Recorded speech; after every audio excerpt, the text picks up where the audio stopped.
we need transparency on this trial. Do you support putting cameras in the courtroom so we can see this assassin face justice? You know, I've never thought of that, Jesse, but sure, I support transparency in Yes. all ways. I think having the trial, you know, recorded, having it on TV, that strikes me as a good idea. No. But the most important thing, See what he did there? No, I don't want it recorded, because then you guys tamper with the shit and cut clips and only show what you want the American people to see. We need to see everything in that courtroom live.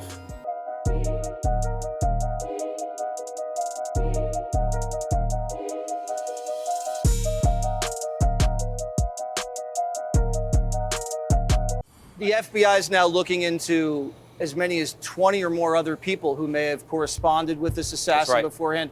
There may have been foreknowledge of the shooting. If there are co-conspirators here, what kind of threat level are we talking about?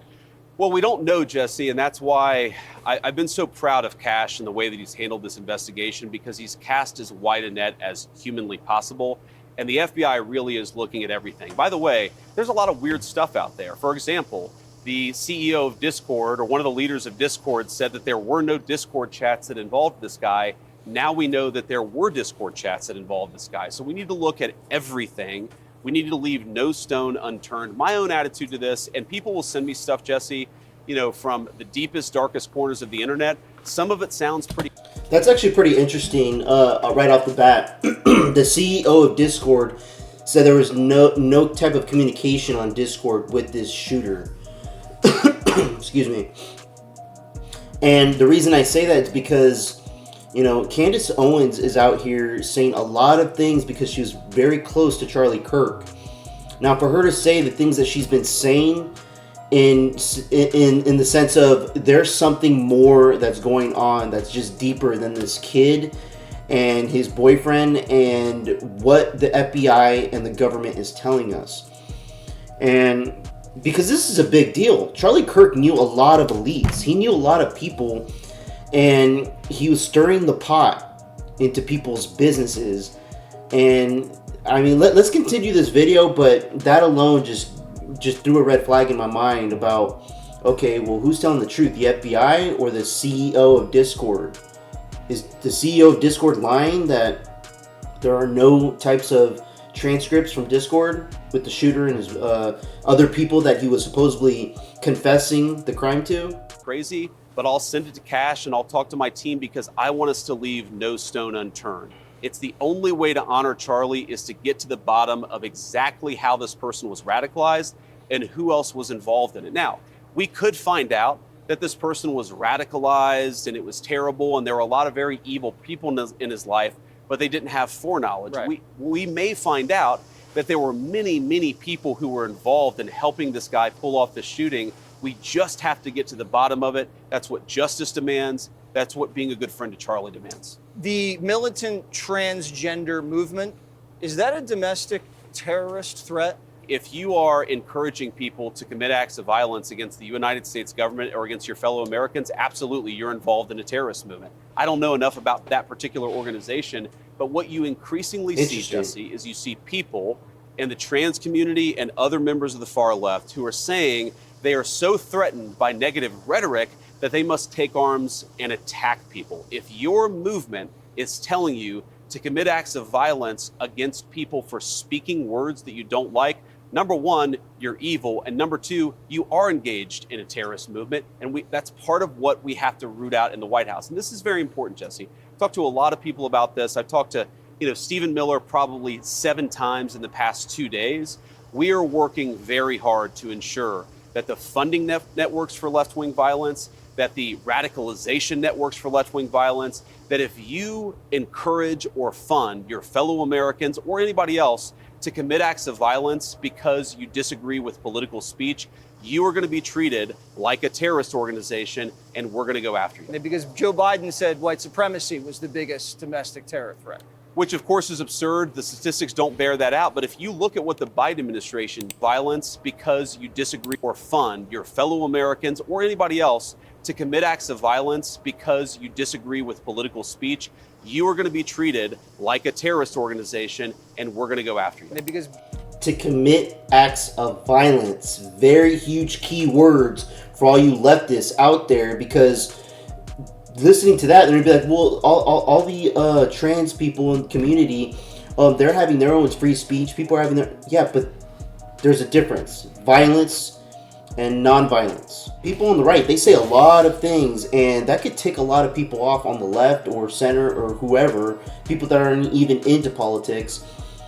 But as long as they are not inciting some sort of violence within their speech, saying, okay, we need to go grab these people, we need to do this and that to them, like actually speaking it into existence. And this is what a lot of the people on the left do. I mean, we have massive amounts of clips on YouTube, TikTok, I'm sure, of so many people out there speaking this hatred and violence in their words, that, you know, it gets to the point where all of a sudden somebody dies and then it gets traced back to them, just to find out that there's records of them saying this to people and nobody reported it. Nobody thought they would do that. Oh, he lived next door, it was such a good person, and never thought he would do this. Joe Biden said white supremacy was the biggest domestic terror threat.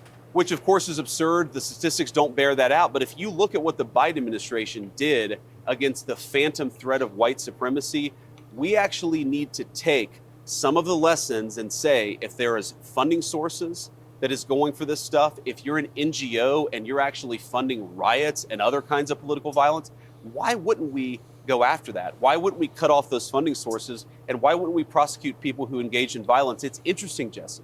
The people who are saying this is Gestapo stuff, they're calling us Nazis for saying that if you're funding or supporting left-wing violence, you ought to pay consequences for it. It really makes you think that the left has not done any of the soul searching it has to do to actually deal with political violence in this country. Jasmine Crockett says, yeah, she calls people Hitler, but it doesn't mean she's responsible for any violence that happens.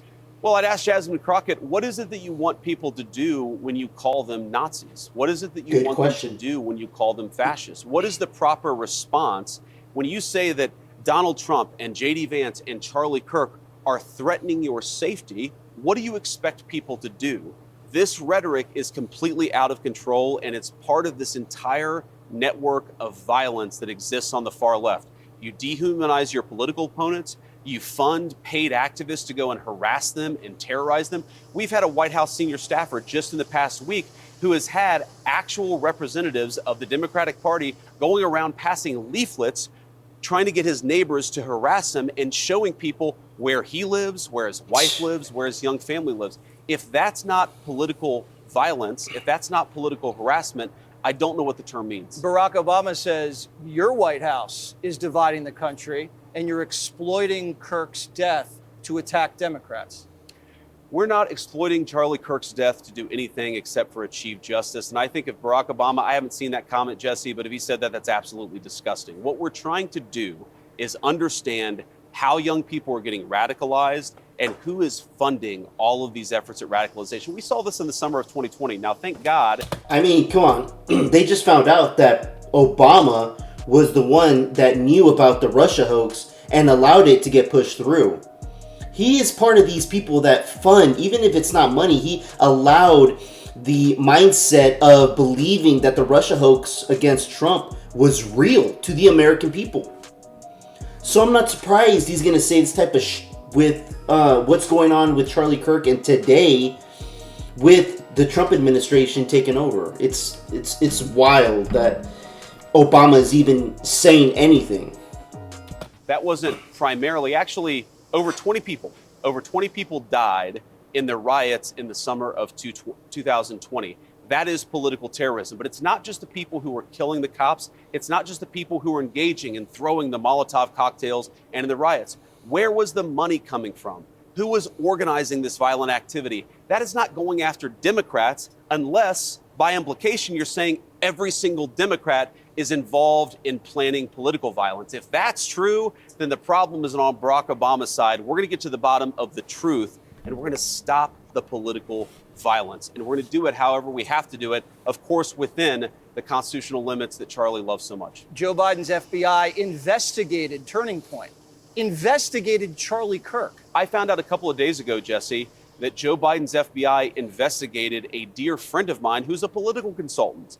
They were sicking law enforcement after their political opponents every single day. It's an open secret at this point. We're talking about having law enforcement go after the people who engage in and fund literal violence, and they're saying somehow that's beyond the pale, even though we know Joe Biden's FBI was investigating Charlie Kirk. Maybe they should have been investigating the networks that motivated, inspired, and maybe even funded Charlie Kirk's murder. If they had, Charlie Kirk might be alive today. I'm glad we have transparency. We need transparency on this trial. Do you support putting cameras in the courtroom so we can see this assassin face justice? You know, I've never thought of that, Jesse, but sure, I support transparency in Yes. all ways. I think having the trial, you know, recorded, having it on TV, that strikes me as a good idea. No. But the most important thing... See what he did there? No, I don't want it recorded, because then you guys tamper with the shit and cut clips and only show what you want the American people to see. We need to see everything in that courtroom live. I think that we can do as a government, aside from recording and actually televising the trial, is we just have to be honest with people about what we're finding. And we're really trying to do that. Look, investigations are complicated and difficult. There's a fog of war where a lot of information comes in. We're trying to screen it. I've told this to Cash. I've told this to our Department of Justice. The most important thing that we can do is just be honest about what we're finding, how we're finding it, when we're finding it, because I think that transparency is going to give people the faith that we're doing this the right way. Just be honest. This is what we need. The American people need. Let me know what you guys think about this in the comments below. Like and subscribe. I would appreciate it. Till next time. This one's for Charlie.